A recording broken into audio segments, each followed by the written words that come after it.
बाबू मैं तो विधवा हूँ, क्या उस 10 लाख रुपए से मैं 1 रुपए का सिंदूर लेकर के अपने मांग में लगा सकती हूँ?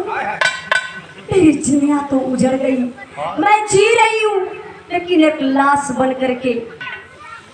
ऐसे हम पैसा मांगत है ना, तई पूरा जीवन का हमके कहानी सुनाओ थे, इतिहास सुना होता।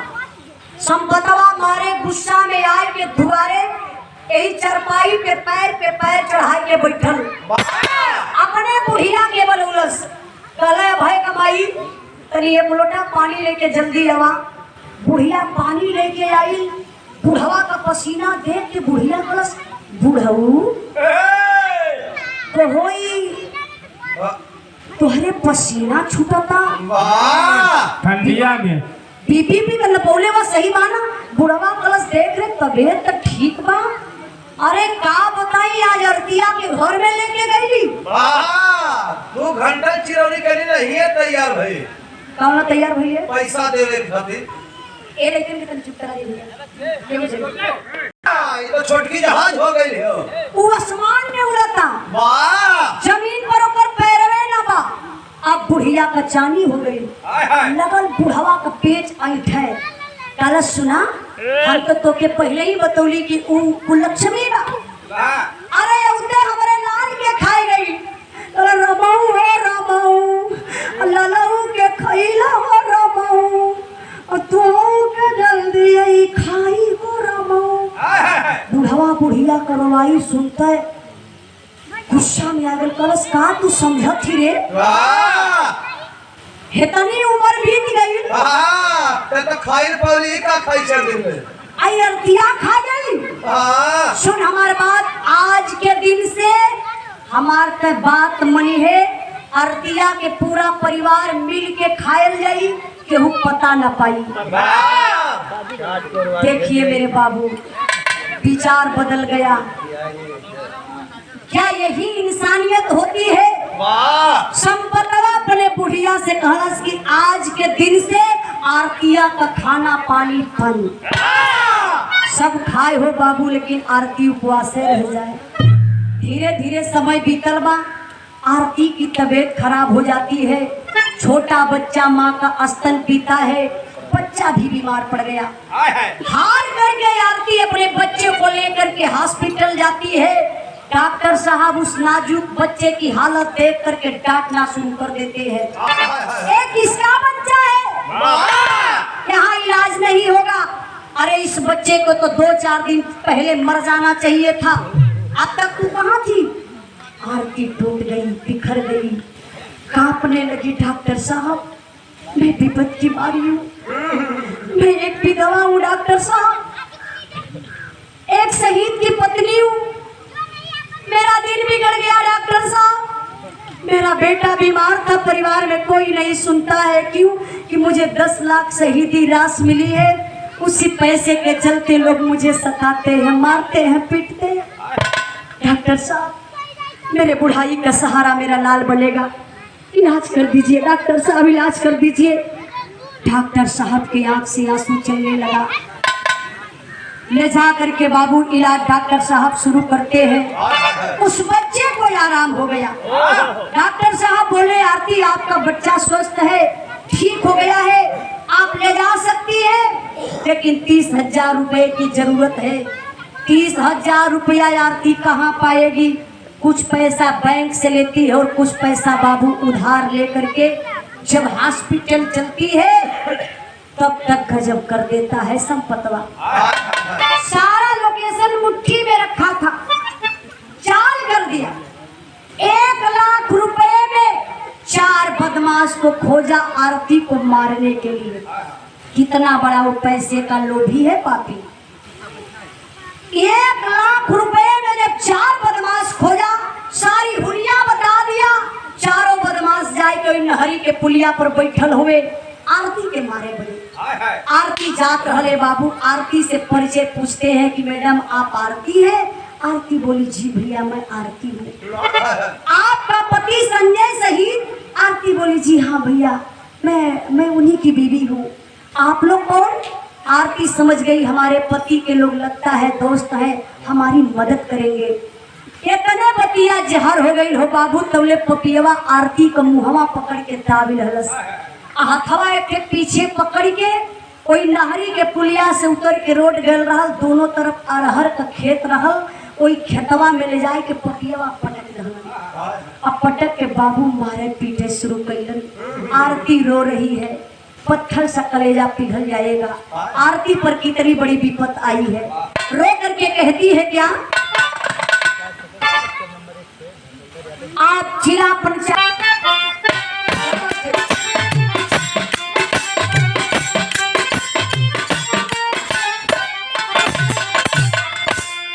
सौ पैसे नरवाजे कर छिनले गोसाइया रे, छिनले गोसाइया हो, पैवा का करले के तू महाराजे। गंगो भायल बाबरे आलर सुगाना वाके, आलर सुगाना वाके, राजा मूरत बिहाजा डॉक्टर के देवे खातिर चेकअप करावे खातिर, चेकअप करावे खातिर नवरानी रुपायाऊ भारती। शनुराता उजड़ल भैया ओखिया उजारा जाने, ओखिया उजारा जाने, अखबारो भैया परिवार के। इसी कलुरस के भाव पर आप सम्मान किए भोजपुरी के बाद। मुझे मत मारिए, मुझे मत मारिए, क्या मेरी गलती है, क्यों मार रहे हैं आप लोग, कुछ तो बताइए। आरती समझ गई, लगता है जो 30,000 मेरे पास है इसी के चलते लोग मुझे मार रहे हैं। पैर का चैन खोलती है, 30,000 रुपया निकाल करके उन पापियों के हाथ में रख देती है। फिर भी वो पापी नहीं मानते हैं, मारते हैं। संयोग देखिए, मारने वाले से बचाने वाले की बाह लंबी हुआ करती है। उसी रास्ते से एक फौजी जवान जा रहा था जो छुट्टी पर घर आया था, जिसका नाम था देवानंद। देवानंद फौजी, उसके मोबाइल पर अचानक फोन आया। हेलो बोलता है लेकिन चीखने चिल्लाने की आवाज कहीं से आ रही है। समझ गया फौजी कोई को मदद की जरूरत है, कोई लाचार बेसहारा कहीं है। इधर उधर देखा, फौजी जवान निगाहें नहीं काम कर रही है। जब झुक करके देखा, भैया पंचायत मनते नहीं बने करके देखा, अरहर के खेत में एक औरत पर 4 पापी जुटे हैं। कंधे पर बैग था, निकाल कर फेंक देता है। दौड़ गया, चारों बदमाश 4 दिशा में, लेकिन एक को यही कालर पकड़ कर खींच लिया, लेकर आता है आरती के सामने पटक देता है। पटक के ये ठेहुना सीना पे लगाई के 4 केहुनी जब कसलस, लगना 100 रुपया गिनना। एक तो केहुनी देवानी का भैया, केहू पहलवान होते हैं कि केहुनी दे देता। हाँ भैया, अगर बिरहा खत्म हो जाए तो 4 केहुनी के बदला 1 केहुनी दिया, पैसा गिना। तब लेकर गाड़ियां सुतर होने तब रियाज दिया। जब 4 केहुनी लगल ना, तो हलक से मुंह से खून आ गया। लगल नया नया बदमाश कांपे लगल। कहे कि सुनिए सुनिए भैया मेरी बात, हम लोग बदमाश थे लेकिन अब एक रईस इंसान बन गए, तो फिर क्यों मार रहे थे? बोला सर हम लोग इसलिए मार रहे थे, आरती है इनकर पति संजय शहीद। तब तो फौजी जवान का दिमाग सोचने लगा कि अरे यार वही संजय जो हमारे साथ ड्यूटी कर रहा था, हम लोग एक ही सेक्टर में ड्यूटी कर रहे थे। संजय की बीवी आरती के मारे के बाद आरती के बेटा के हम लोग पैसा के चलते आके मारत रही साहब। फौजी जवान समझ गया कि अगर मैं आरती को छोड़ देता हूँ, बचा लेता हूँ, आज आरती को घर भिजवा दूंगा तो एक ना एक दिन संपतवा उस पैसे के चलते आरती को मार डालेगा। चारों बदमाशों से दिमाग लगाया फौजी, संपर्क बना लिया, बोला तुम लोग जाओ, आरती को इस औरत को तो मैं मारूंगा। अब आधा करता हूँ पेपर पत्रिका नहीं बोलेगा। चारों बदमाश चल गए। धीरे धीरे 4-6 दिन भयल पेपर रोज पढ़े बदमाश। सुबेरे सुबेरे टीवी पे देखे कि न्यूज बोलबे करी कि अरतिया मरल बा कि जिंदा बा। 4-5 दिन हो गए तो चारों कहे कि कहो चलल जा संपतवा से मिलल जाए। चारों गए सुबेरे सुबेरे पहुंचल हो संपतवा बरस करत हो। कहे का हो कक्का कैसन बड़ा उदास हुआ। मार मत करो संपत नाम। अरे संपतवा भाई होए। कहे का हो कक्का अरे हम लोग काम कर दिए।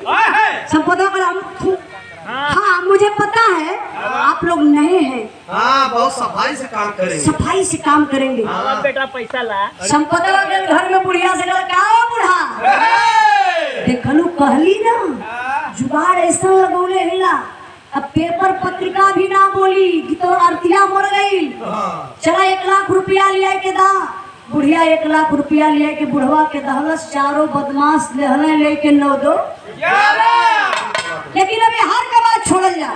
थोड़ा सा दिमाग आप लोग लेकर चली जहाँ फौजी जवान के गोली लगल बा वहाँ का दृश्य का बा।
पुरस्कार आप बड़े भैया विश्वनाट्री कैंप में कुछ फौजी जवान बैठे थे। मल्ला बोला जैन सर। हाँ जैन जैन आप कौन है? सर मैं जात का मल्ला हूँ। तो फिर इधर क्यों आए हो?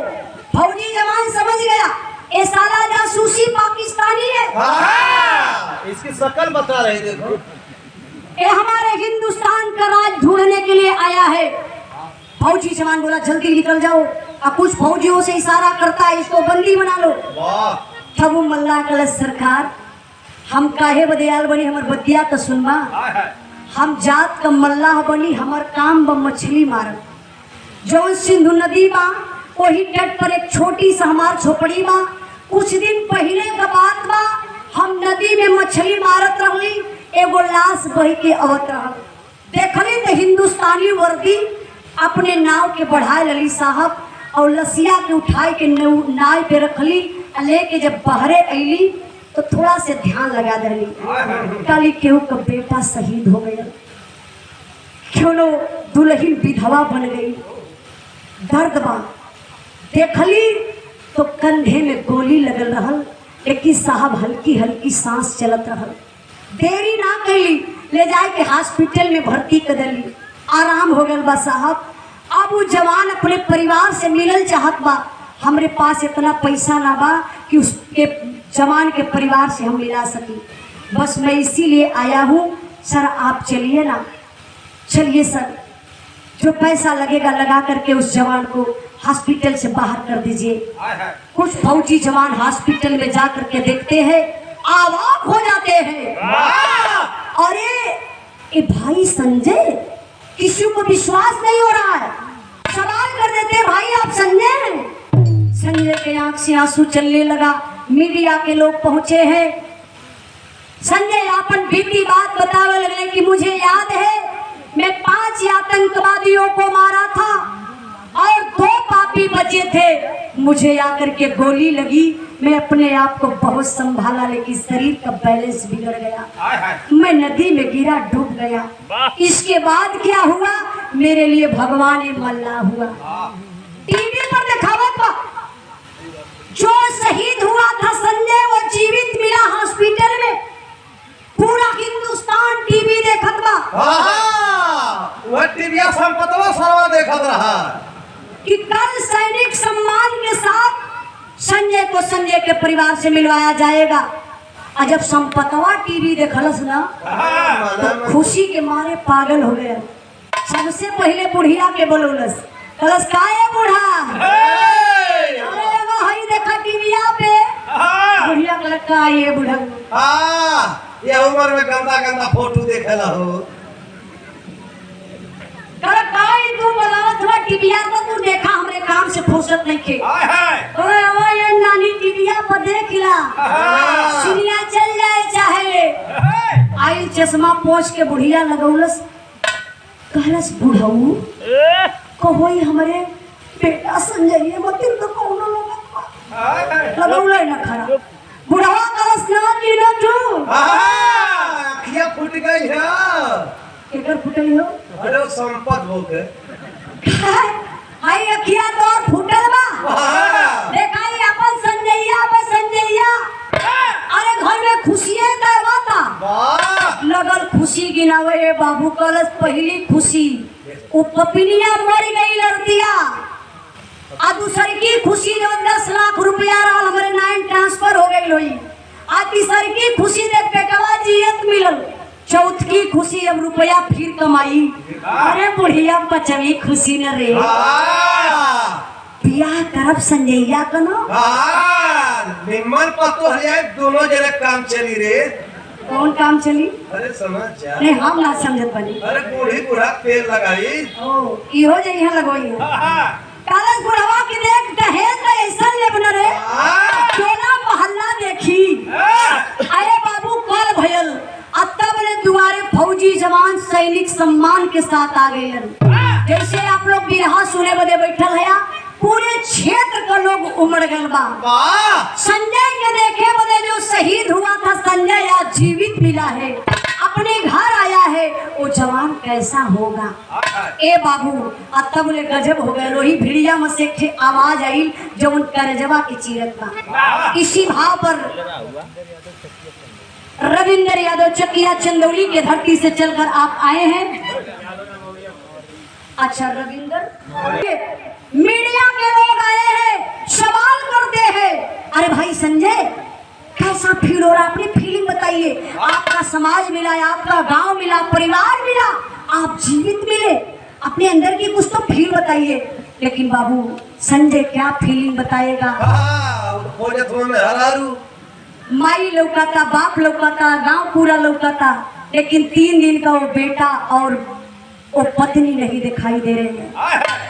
संजय इधर उधर देख रहा है तब ने बुढ़िया माई आई गई। आई के बनावटी रोवे लगल।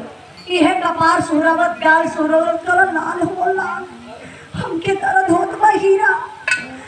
जेकर ये अखिया जेके तोहर खोजत पललऊ ओकर अखिया तोके खोजलस ना हो हीरा। अरे वो 10 लाख रुपया का पौलस ते रहिए तब बितौलस हो लाल। वो 10 लाख रुपया लेके कौनों के भाग गई। अब वो का जाने संजय की माई हमारी मंथरा करो लगा करत तब वही आवाज आती है जो करेजे को चीर लेती है। कौन सी?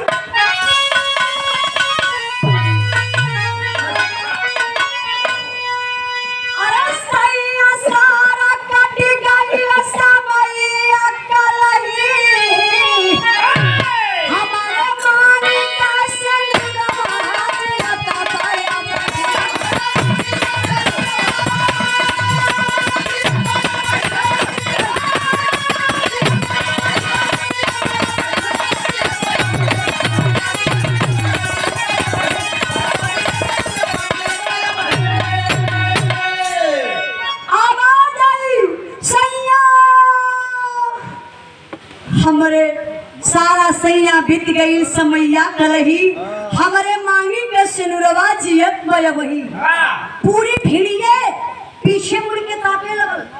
अरे कौन ये औरत है जो संजय को दोषी बना रही है?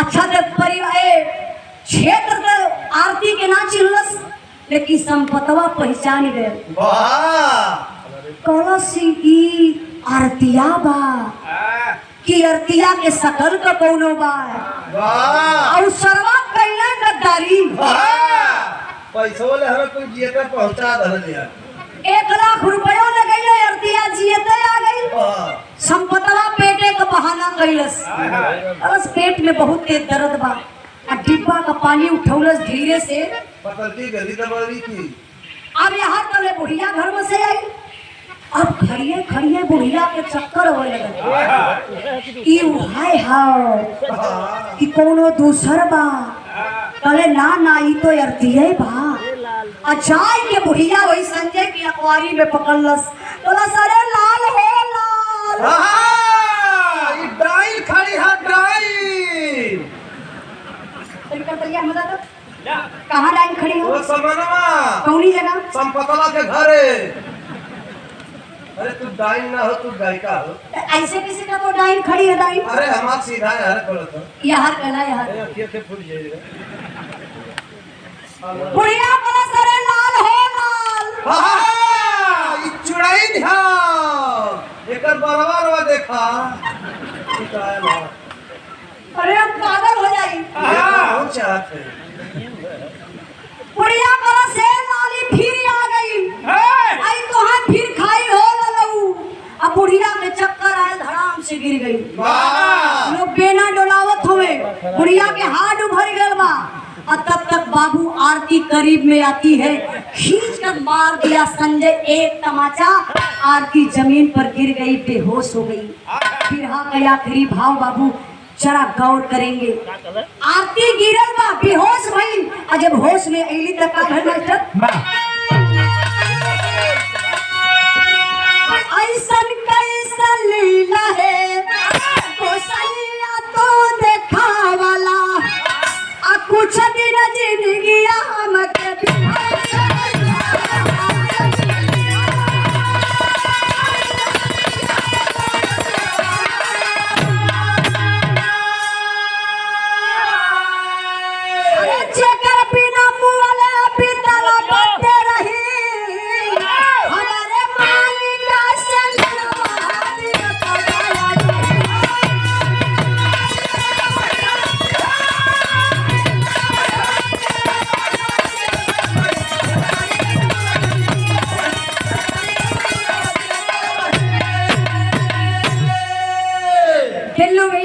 से विराह के आखिरी भाव पर 200 रुपए का पुरस्कार देके सम्मान किया भैया के बहुत बहुत काम आशीर्वाद के जा रही। अब देखिए आरती रोती है मैं विधवा थी मुझे उतना कष्ट नहीं था जो आज मेरा पति मुझे पहचान नहीं रहा है। तमाचा खींच कर मारना चाहता है फौजी जवान बोला आरती से तेरे जैसी नारी की मुझे कोई जरूरत नहीं है। मैं शहीद हुआ था ना कि मेरा परिवार शहीद हुआ था। मैं देश का रक्षा कर सकता था क्या तू मेरे परिवार की रक्षा नहीं कर सकती थी? तू क्या 10 लाख रुपया पा गई किसी पराये पुरुष के साथ में चली गई? तब तक दूसरी आवाज आ जाती है ए भाई संजय तुझे झंडे तिरंगे की कसम तुझे धरती माँ की कसम तेरी वर्दी की कसम अगर आरती को एक तमाचा तू छुया तो आरती मेरे धर्म की बहन है तू मुझे पहचान रहा है मैं कौन हूँ? संजय उठकर खड़ा हो गया जा करके गले मिल जाता है। वो कौन है? वही देवानंद फौजी जो आरती को बचाया था। बोला तू आरती को मार रहा है? बोला पराये पुरुष के साथ में गई थी आरती। आरती को मैं ले गया था अब बड़े सम्मान से ले गया था। अब मैं बताना चाहता हूँ क्यों ले गया था। आपके पिताजी कहाँ है? संपत को बुलाइए। अब संपतवा का पता ही न चला। चार गो लड़का खोजे बदे निकल हम संपतवा मिलल कहाँ? नदी के किनारे अरहरी के खेते में। 270 वाली मार के हिल्ला था सारा। चारों लड़का कलर की भैया बरोना चचा कान रहू रे पेटे में बड़ी दर्द होता। अच्छा तो ना जाए चाहत हो। चारों लड़का जबरी पकड़ के संपतवा की अइलन। अब संपतवा का जोन शराबे का नशा बयाधी खत्म, आधिए नशा में बा। तब तक वो देवानंद फौजी सवाल कर देता है, पिताजी ये बताइए आप 1 लाख रुपया किसको दिए थे आरती को मारने के लिए? अब जो शराब का आधी नशा रालू हो खत्म। संपतवा कलश तू होगा के अरे हमार लाल जब संजय शहीद भइले सुनली हो 1 रुपया जहर खाए बदे ना रहल 1 लाख का बात करत हुआ, परिवार में बिघड़ डालत हुआ। चल जा बेटा चल जा जा। फौजी जवान बोला पिताजी टेंशन मत लीजिए, मैं सारा साबूत सामने रखता हूँ। चारों बदमाशों से संपर्क बनाकर रखा था फौजी जवान, बुला लिया चारों को, सारा साबूत सामने आ गए। अब उस फौजी जवान संजय को दिल में बात लग गई, पैसे के चलते पिताजी मेरी दुनिया उजाड़ना चाहते थे। एक तरफ माई एक तरफ पिताजी बैठल हुए, पूरी पब्लिक के सामने संजय सवाल कर देता है, पिताजी सुनिए मेरी बात, आपको पैसा चाहिए ना? ये जितनी प्रॉपर्टी है सब कुछ आप ले लीजिए, मुझे 1 इंच आपका नहीं चाहिए। मैं वादा करता हूँ पिताजी जब तक जीवित रहूंगा सर्विस का आधा पैसा भिजवाता रहूंगा। अब माई सुन ला, जब शहीद हो जाई ना जो 10 लाख रुपया मिली माई बाबू बांट लिया। आज के दिन से ये समझ लिया पिताजी आपका बेटा संजय शहीद रहल और शहीद बा। माई तू सुनला, तोहर पतो तोहर पोता भाग गई भगले बाटे, हम जात हिला और पूरे समाज के सामने यह बात कहत बनी दोबारा मुंह दिखावे ये समाज में आई ना। फौजी जवान चल देता अपने बीवी बच्चे को लेकर के। तब तक ये बाबू पिछवा मुड़ के आरती देख रही, वो बुढ़िया बुढ़वा का दृश्य दशा देख करके आरती कांप उठी। न वो बुढ़िया जियते बनत बा न वो बुढ़वा के मोते बनत बा। तब आरती रुक गई और अपने पति के पैर पर गिर करके आखिरी बात कहती है, क्या? हरे मातर जदार अम्मा बाबू के है आसान के हम के छोड़ सैया।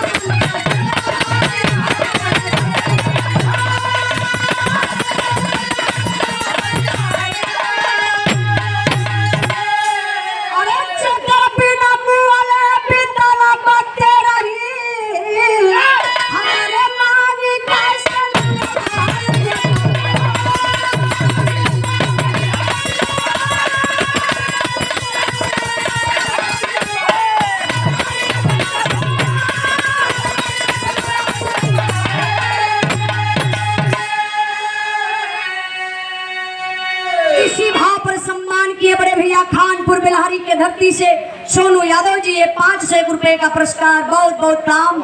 ए बाबू आरती रुक गई, कहला स्वामी जी मैं तो किसी और की बेटी हूँ, इन लोगों की बहू हूँ, लेकिन आप मम्मी पापा पैदा किए हैं बहुत बड़ा अरमान लेकर के। मैं चाहती हूँ स्वामी जी मम्मी पापा को मत ठुकराइए, साथ में लेकर के चलिए। जो मुझे कष्ट मिला मैं उसको सहली, हो सकता उसी के चलते मेरा सिंदूर वापस आ गया हो।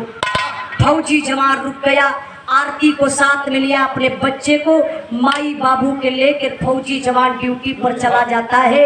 आज भी वो संजय ड्यूटी पर तैनात है। वाह, परसों संपतवा के रही भी हो तो बिरहा के यही खाए बदे निमंत्रण देते हो। आखिरी भावा आप लोग बिरहा के श्रोता सज्जन, आप लोग बड़ी कीमती समय आप लोग देवल गल। एकर उजाला यादव कर जवान है नथनी भैया, और कोनो गायो बजायो में गलती भइल होई तो आप लोग क्षमा करने का कष्ट करेंगे। बिरहा का आखिरी भाव हम यह कहत बनी, दुनिया में रुपया पैसा बहुत कुछ है लेकिन सब कुछ नहीं है मेरे बाबू। आखिरी भाव का मास्टर